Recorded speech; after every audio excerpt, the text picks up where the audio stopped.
Bienvenidos a nuestra inmersión de hoy. Nos adentramos en la parábola del sembrador, Sí. una de las enseñanzas más ricas de Jesús. Sin duda.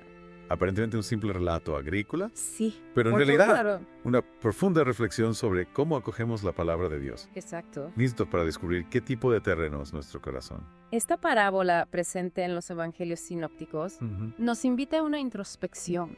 Ya, No se trata de juzgar al prójimo, sino Mm. examinarnos a nosotros mismos. claro. ¿Cómo recibo yo la semilla de la palabra? Buena pregunta. ¿Qué obstáculos la ahogan en mi interior? Me intriga un detalle que a veces pasa desapercibido. Sí, Todas las semillas son iguales. es curioso eso. Lo que varía es la tierra donde caen. Claro. Es decir, no es el mensaje en sí lo que determina su eficacia, sino nuestra predisposición a recibirlo. En efecto. Con la maestría del maestro, que era utiliza una imagen cotidiana, ¿Sí? la siembra, para ilustrar una realidad espiritual. Claro. Las diferentes tierras representan las diversas actitudes del ser humano ante el mensaje divino. Y esas actitudes se traducen en 4 tipos de terreno, ¿verdad? Sí. Ok. Primero el camino, Sí. donde la semilla no puede penetrar y es arrebatada por las aves. Entiendo. Representa a aquellos que oyen el mensaje, Ajá. pero no lo interiorizan, Ya, sea por las distracciones mundanas o por una falta de profundidad. Es como si la palabra le resbalara, Exacto. sin calar en lo más hondo, Sí, en un mundo tan saturado de información como el nuestro. claro, No resulta especialmente relevante este tipo de terreno. sin duda. Ya veo. Vivimos inmersos en un constante bombardeo de estímulos y a menudo Sí. nos cuesta discernir lo esencial de lo superfluo. Ya. La superficialidad se convierte en un obstáculo para la verdadera escucha, Claro. sin duda. Luego está el terreno rocoso, Sí, donde la semilla germina, pero se seca pronto por falta de raíces. este simboliza a quienes reciben la palabra con entusiasmo inicial, Ajá. pero ante la primera dificultad, Sí. su fe se tambalea. La falta de profundidad, de arraigo en la roca firme de la fe, Claro. les impide afrontar las pruebas, Interesante. sin duda. Me pregunto si esta falta de profundidad Sí, no estará relacionada con la cultura de la inmediatez que nos rodea. es posible. Queremos resultados rápidos, Claro. sin esfuerzo. Sí. Y cuando la fe exige paciencia y perseverancia, Mm. nos desanimamos. Es una reflexión muy pertinente. Ya. La vida cristiana no es un camino de rosas. No. Requiere esfuerzo, constancia Sí. y la disposición a afrontar las dificultades con la Ujú. certeza de que Dios nos acompaña. Pasemos al tercer tipo de terreno, Sí. que está lleno de espinos. Aquí la semilla brota. Ajá, pero las espinas que representan las preocupaciones mundanas. Ya vio. La ahogan, impidiendo que dé fruto. Son aquellos que se dejan absorber por las riquezas, Claro. los placeres, los afanes de la vida Ajá. y descuidan su vida espiritual. Es como si la semilla germinara, Exacto. pero se viera privada de la luz y el alimento necesarios para crecer. Sí, Las preocupaciones, aunque legítimas, claro. pueden convertirse en obstáculos Sin duda. si nos impiden dedicar tiempo y energía a cultivar nuestra relación con Dios. Pues, ya, precisamente, el equilibrio es fundamental. Ujú. No se trata de renunciar a las responsabilidades mundanas, Claro. sino de ordenar nuestras prioridades y poner a Dios en el centro de nuestra vida. Y finalmente llegamos al terreno, bueno, Sí, sí, la tierra fértil que recibe la semilla exacto. y produce fruto abundante.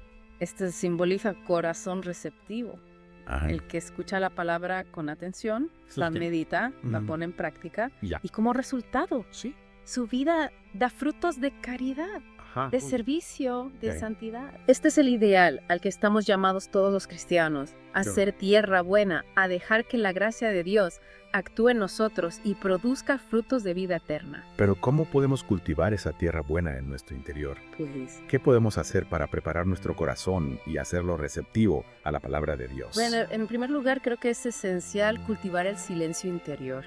Ajá. Escucha atenta en un mundo tan ruidoso como el nuestro. Sí. Es necesario crear espacios de quietud para poder oír la voz de Dios. Es como si tuviéramos que silenciar los ruidos externos y las voces que nos distraen Exactamente. para poder sintonizar con la frecuencia de Dios. ¿No cree? Exacto. Necesitamos aquietar nuestra mente, aquietar nuestro corazón. Sí. para poder percibir la suave brisa del Espíritu Santo, que nos susurra la verdad al oído. Y junto con la escucha, claro, la oración también es fundamental, ¿no es así? A través de ella nos conectamos con Dios. Sin duda. Le abrimos nuestro corazón. Sí. Le pedimos que nos ilumine y nos guíe. La oración es el oxígeno del alma. Exacto. A través de ella nos nutrimos de la gracia divina, fortalecemos nuestras raíces espirituales y nos disponemos a recibir la palabra de Dios con un corazón humilde y abierto. Es interesante cómo la parábola nos invita a ser no solo receptores pasivos de la palabra, sino también agentes activos en su cultivo, como si fuésemos jardineros de nuestra propia alma. Ay, sí, es la gracia de Dios, es el agua que riega la semilla. Pero nosotros debemos preparar la tierra, abonarla, arrancar las malas hierbas que impiden su crecimiento. Claro. Es una tarea que requiere esfuerzo, constancia y la ayuda del Espíritu Santo. Y ese esfuerzo, esa constancia, ¿en qué se traducen concretamente? Pues, ¿qué podemos hacer, por ejemplo, para arrancar las malas hierbas de nuestro corazón? Bueno, en primer lugar, creo que es fundamental examinar nuestra conciencia, identificar aquellas actitudes, aquellos pensamientos, aquellas acciones que nos alejan de Dios. Es decir, hacer un examen de conciencia sincero. Exacto. Y profundo, sin miedo a enfrentarnos a nuestras propias debilidades. Y una vez identificadas esas malas hierbas, debemos pedirle a Dios la fuerza para arrancarlas de raíz, a través del sacramento de la confesión, por ejemplo. Claro. Recibimos la gracia para liberarnos del pecado y comenzar de nuevo. Pero no basta solo con arrancar las malas hierbas, ¿verdad? No. También debemos sembrar virtudes, cultivar aquellas actitudes que nos acercan a Dios. Por supuesto, debemos alimentar nuestra mente con la palabra de Dios. ¿Ya veo? Meditarla, asimilarla para que se convierta en el alimento de nuestra alma. Debemos practicar la caridad con el prójimo, buscando siempre el bien del otro. Sí. Debemos cultivar la humildad, Claro. reconociendo nuestra pequeñez ante Dios y nuestra necesidad de su gracia. Decir que la tarea de ser buena tierra no se limita a un momento puntual, Exacto. sino que es un proceso continuo, un camino de conversión que dura toda la vida. Así es, la santidad no es un estado que se alcanza de forma instantánea, sino una meta hacia la que caminamos día a día, con la ayuda de Dios y con nuestra propia voluntad. Y en ese camino, la parábola del sembrador nos ofrece una guía invaluable. Sin duda. Nos muestra los peligros que debemos evitar, las actitudes que debemos cultivar Sí. y la esperanza de que con la gracia de Dios podemos convertirnos en tierra fértil, Exacto. donde la semilla del Evangelio pueda germinar y dar fruto abundante.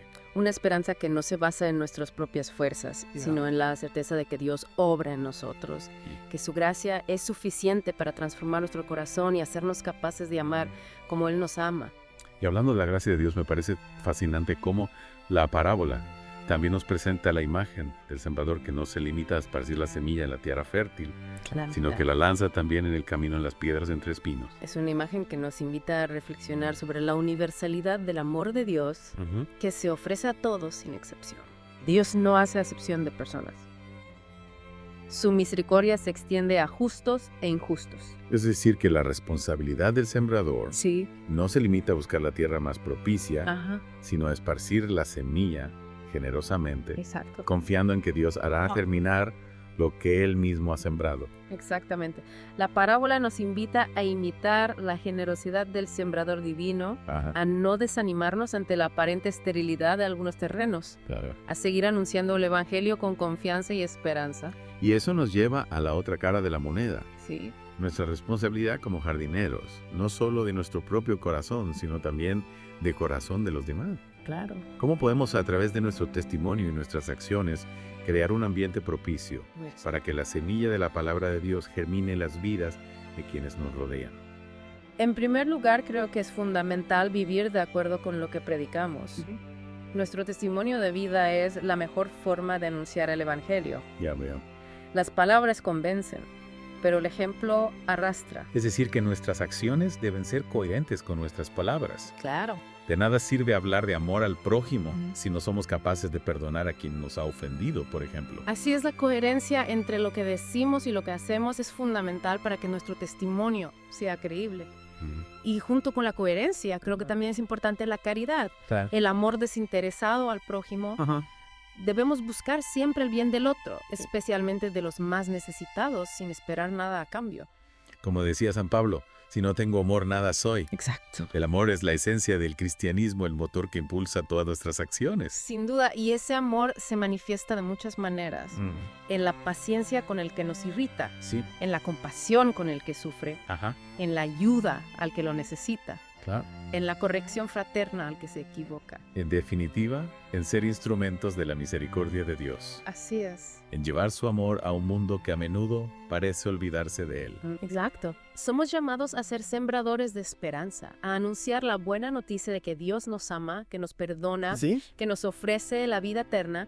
Y esa tarea no se limita a los sacerdotes o religiosos, sino que es una misión que compete a todos los cristianos. Y una misión que nos llena de alegría. Sin duda. Porque sabemos que estamos colaborando con la obra de Dios, que estamos contribuyendo a la construcción de su reino. Así es, y aunque a veces nos encontramos con dificultades, con terrenos áridos que parecen resistirse a la semilla, Ya veo. no debemos desanimarnos. Dios es quien hace crecer la semilla. Claro. Nosotros solo somos sus humildes instrumentos. Y con esa certeza, con esa confianza en la acción de Dios, nos despedimos de ti, querido oyente. Hasta pronto. Te invitamos a reflexionar sobre esta parábola del sembrador, a identificar qué tipo de terreno es tu corazón y a pedirle a Dios la gracia para convertirte en tierra fértil, donde la semilla del Evangelio pueda germinar y dar fruto abundante. Que Dios te bendiga.